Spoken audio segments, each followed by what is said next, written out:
Oh. Now, what do you think is in there? Peanuts. Just kidding. Oh, look at this. 2 throttle cables. A 3rd throttle cable. They call this the Black Death intake. I've got the Tausetti Tornado Series intake filter. This is so no gremlins get in your motor. BPS bracket, that's backwater performance. Pretty cool.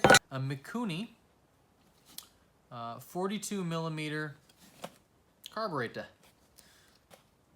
Give me like 800 more horsepower in my mud motor. Says Mud Buddy on it. My GatorTail friends. I'm ashamed.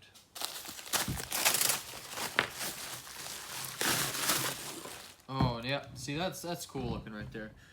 Couple little scratches from the factory, but who cares?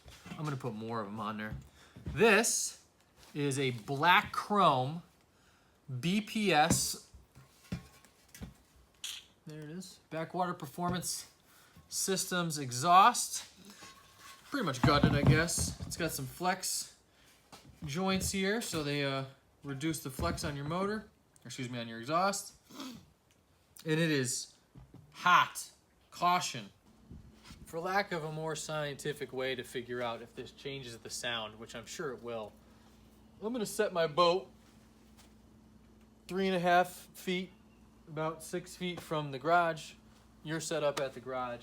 I'll start the motor, we'll listen to it, I'll rev it, and then at the end, when everything's all done, we'll do the same thing.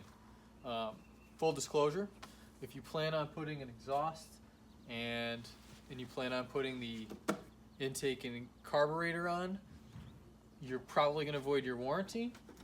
It's very specific that you cannot have this carburetor on your motor if you plan on sending it in for a warranty. So full disclosure, just be careful with what you're doing. If you don't know what you're doing, don't do it. So let's start the motor. Let's hear what it sounds like.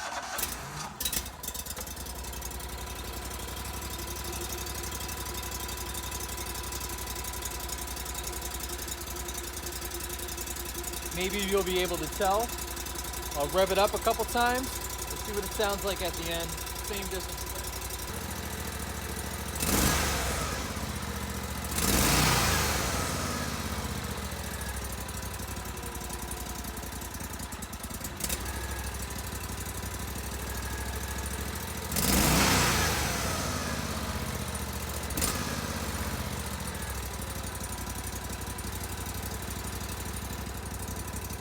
So I got to work up on this ladder because why the hell wouldn't I, you know? We got the boat inside the garage now. We're going to start by taking some of these components off. We're going to take the exhaust off to make it a little easier to work on the back of this motor too. And then we'll start putting the new parts on based on the directions I got from Backwater Performance. And in the end, we'll see how she sounds. It comes with a direction booklet. Tells you all the parts, and if you have a non-CDI motor, these red sections apply to you. Obviously, there's some warnings here about rev limiters if you don't have a CDI in there. The coils are rated to go up to 4750. I believe they're limited to 4350. Again, step-by-step instructions all the way through. This may be a little different though, because I have a GatorTail, and on the GatorTails they have this different tiller arm, and it's all enclosed. So we're gonna have to see if the same work applies to how you tension that throttle cable, but ultimately it should come right up here. Instead of going on the side of the motor, it'll come straight up to the front and right over to the front. So it'll be directed right to the carburetor rather than through a governor system, because that is gonna go directly in the garbage. So let's give it a try. We're gonna take off the exhaust first. 2 screws here, 2 more, 1 here and 1 there. That'll take the back bracket off, and then obviously the 2 on the head. You're gonna have these on both sides. 16ths. They're not standard.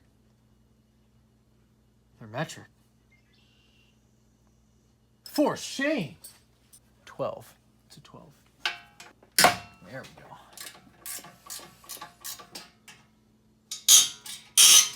Oh yeah. 12mm bolts. I guess maybe this frame is made in America. I don't know. The oil dipstick now, right over the top. And the exhaust should be free as a bird now. Let's see. On the old throttle cable there. And then should be able to. That's your old Briggs. Listen, I know there's a paper towel shortage, but this is necessary. Make sure you don't get anything in your intake or your exhaust as you're working on these bad boys. And now I can kind of paint back here too. Nice. Okay. I know there's a paper shortage. Let's get over it. Now, backwater performance sends very cool black chrome brackets, which can actually be placed here to replace this bracket. I think I'm going to do that. They do offer some movement in the bracket where these are just drilled holes, so you may need that. So what I'm going to do is I'm going to swap these brackets out before I put the new exhaust on. But what we're going to do first is we're going to take off the old carburetor, the old governor system. All this stuff's going to come off so we can get the new carburetor to put on. Loosen up these two front screws on the front panel. I know this choke's got to come out of here. Throttle cable's got to come out, so I'm going to have to take that apart at the tiller handle. It's a lot different on a GatorTail than it is on, let's say, a Mud Buddy because of that throttle cable.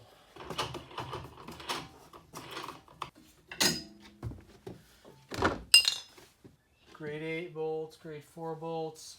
I bet they're metric.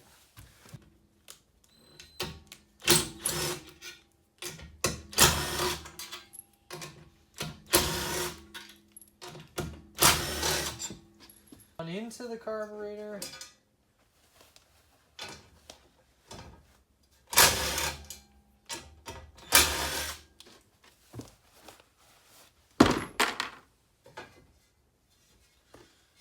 Once you get that top off, you'll see your old intake, your old carburetor, and then the thing that leads into your carburetor from the air filter. It's another intake piece down there. Whoosh, goes right down through into your motor. So we're going to have to take off pretty much all this junk, all this carburetor stuff. All these little valves are going to come off, and hoses. Going to take off all this governor trash. And yeah, the choke out of here. You're going to need to unscrew the back nut from the back of the choke, and then as the line will feed straight back and go to this hole in the back right here. You just got to pull this backwards and pull straight up to pull that up out of there, and the whole thing will feed up, and then you can feed it out the front, and there's your choke. So that's step one.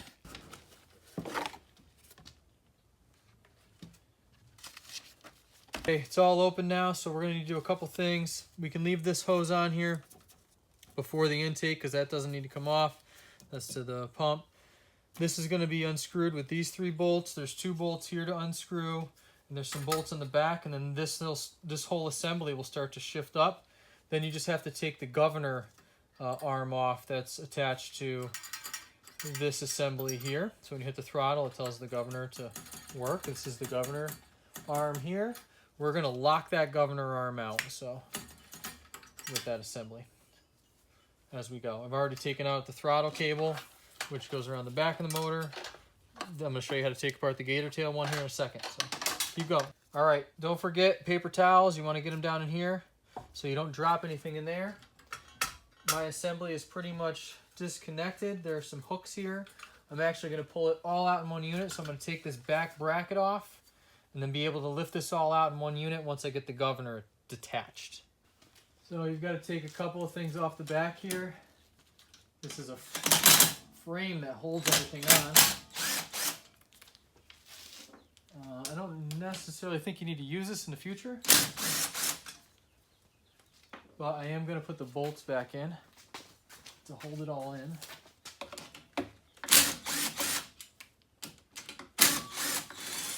See, the assembly comes loose. There's 2 springs, one here, that work the governor. And then that little hook there is attached to your carburetor for your throttle. That's the back bracket. That's gone. She gone.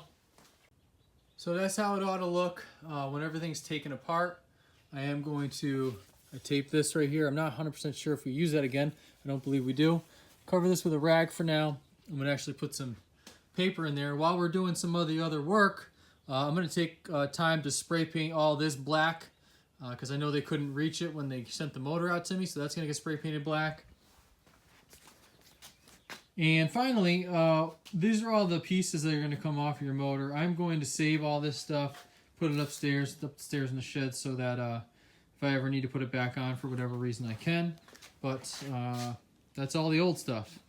Now while I'm waiting for my motor to dry, this is all just a little bit of salt, but it's already been painted black. I also painted the intake, the Black Death intake. I'm going to do some of the assembly for the carburetor. There's some things you can do before you put it on, so we're going to do that now. Alright, first thing it's going to have you do is attach the rubber flange to the intake manifold, which is drying. So we're going to try and do this while it's still drying because I'm a fucking ninja. It's not a motor that's meant to be pretty, in my opinion. It's a motor that's meant to work. So that's why I didn't get all butthurt about the scratches. Backwater. It is going to face backwards like that. So we'll get one of these bolts set up real quick through all of it. Alright. That looks pretty slick right there. Make sure you're going through the gasket holes. When you go to bolt these in, there's 2 spacers that come with the kit for the front. And then they obviously need to be put in the front ones and the back one is tight. There's no foot-pounds of torque on these. Just get them snugged up so you can compress that gasket. And you should be good. It's already looking sick. We'll attach the carburetor with the throttle cable side up into this piece here. Underneath the BPS thing, we got to lift that up a little bit. And then we're going to tighten that screw and it's going to be in. As a top tip, I used heat shrink on those solenoid wires. Do not use a lighter to shrink it. Use a heat gun because, you know, there's a gas line right there. Fully installed. We got the front plate on. Looks clean. You got your brush guard. Holds this tight. This thing is I mean, it ain't going anywhere. I don't know how I'm going to capture this, so I'm just going to tell you what you got to do. So you're going to take this block. It's going to face the front of the motor. Obviously, this is the back of the motor. What you've got to do on the governor thing is take this spring clamp thing off. So that little clip comes off, so it's just a shaft. You're going to put this on the shaft. And what you're going to do is you're going to spin this counterclockwise, so anti-clockwise, while spinning this clockwise and tighten this bolt to 25 inch-pounds. That's going to lock out the governor from spinning and ultimately lock out the governor for use. So that piece is what locks it out. So again, anti-clockwise on the shaft. You put a screwdriver in here and spin it to the left. Then you take this and spin it clockwise against this right here to hold it once it can go all the way to the bottom. I'll show you what it looks like in a second. All right, all said and done. When it's in there, it shouldn't rotate. That's just going up and down a little bit, but it can't rotate, and I guarantee that's exactly 25 inch-pounds. I swear. All right, now you got to remove the throttle cable, which with a GatorTail is just a whole ordeal. If you have one, you know what I'm talking about. If you don't have one, you know, good for you. But you got to take this plate off. You got to take the handle bottom off, and then the assembly will come out, and you put the new assembly in. So we'll do that next. You know, the cables aren't cheap, especially for this new style. These cables are pretty expensive, so take your plate off. At first, this big old thing around your hand seems really cool. I don't know if it stops all the cold weather like they say it does, but I mean, it's neat. But when it's time to change a throttle cable, whew, is this a pain in the ass. Make sure you keep your throttle cables lubed in the winter. so that you just never have to do this again for as long as you can wait. If there's a faster way to do this, somebody show me the video. Send it my way because this is a bitch. So now I'm just pulling the cable out of the tiller arm, which is coming up through the bottom here, past your key switch. Oh yeah, that's a lot of fun. Oh, you gotta take this fucking thing off too. Jesus Christ. Come on, guys. Could have done better than this. Okay. There is a high-tech stopper system. It's a screw. And tons of grease in there from when I did it, Vaseline and stuff. And that is how you take the cable out of the GatorTail. So this new cable, it's not just a cable. It actually has this. Oh, I didn't even notice this was in the. This is from the garage door. This is from like a Harley Davidson, so you can take up slack. I know I got a Harley over there that has like the same style cable. They're typically two of these cables come together. This carburetor actually has two spots to put like a twisting throttle cable, so we're only going to use the top one. Almost back together here. I'm going to leave the plate off for a while on the bottom in case I got to make some adjustments, especially when I get out on the water. It's just 4 screws for that plate. I mean, I'm not going through brush during any of the fishing season, so I think we'll be okay to leave it off for now. If you guys from GatorTail hear that and you're mad, I'm sorry, but just gotta make sure this thing works, you know. This will go down through the spot where all the cables are, and then we'll route it up to the carb. Cables run down through. There's my adjustment block. Goes down through the bottom of the tiller, out the back, like normal. That's just typically how it's run. But instead, it comes straight up to here, and it's routed over the top, underneath, and that's the end of the cable. So you see it comes up, and it's hooked up right here. Now, on mine, I got lucky here. There's no slop. As soon as I touch this throttle, I get response. Now I'm going to just do a quick test and see if that, if this is actually all the way down, or if I'm already getting some tension, because that could cause me to idle a little higher. It does look like I'm getting a little bit of tension, but maybe not enough to throw me off. So I'm going to look at that. But all in all, this looks pretty close, probably pretty close to starting it. Just got to hook up a couple hoses, put the exhaust on. Next, hook up the fuel line, this fuel port here. Once the fuel line is attached here, you're going to take your velocity stack. You're going to face it so that the vent hose is to the right, so you can use this crankcase vent to the side, and then you're going to attach it using that screw on the bottom and holding it tight, and then you're going to put the filter on the end of it, and then you're done with the carburetor. Alright, carburetor's done. Looks pretty good on there. Everything's good and tight. I mean, I'm shaking the whole boat. Next is the exhaust. 4 bolts here, 2 bolts here, 2 bolts here, 2 there. I'm going to switch out these plates to the black chrome ones, and then we'll see if she fucking cranks, huh? That's there, just getting the last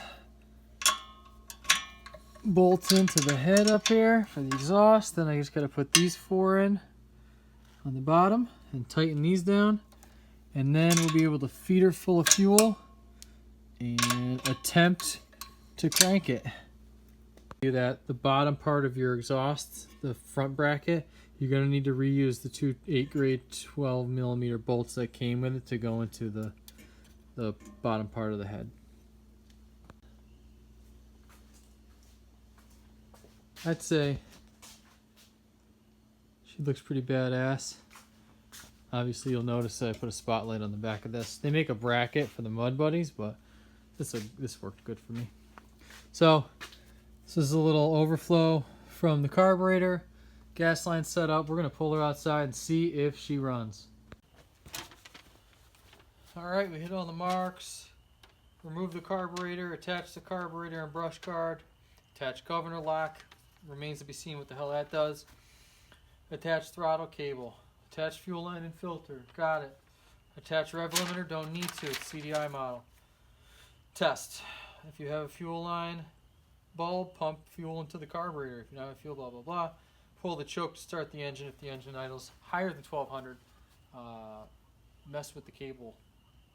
It's too tight. Warm your engine for 2 to 4 minutes. Okay, let's give it a try. I don't see anything spilling out of the carburetor. That's good. Let's see here.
I'm gonna let it warm up, but that was the first time I turned that key.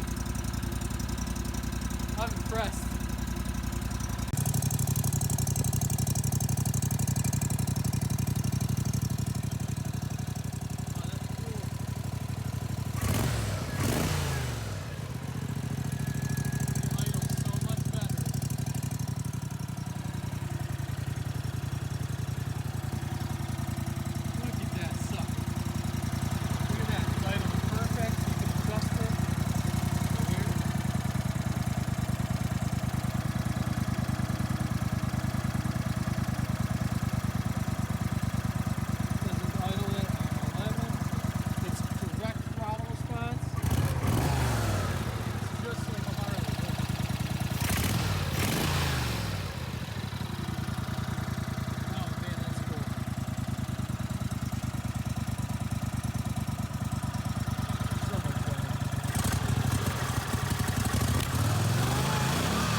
Zip tie a couple things up and call it a night. Good luck out there.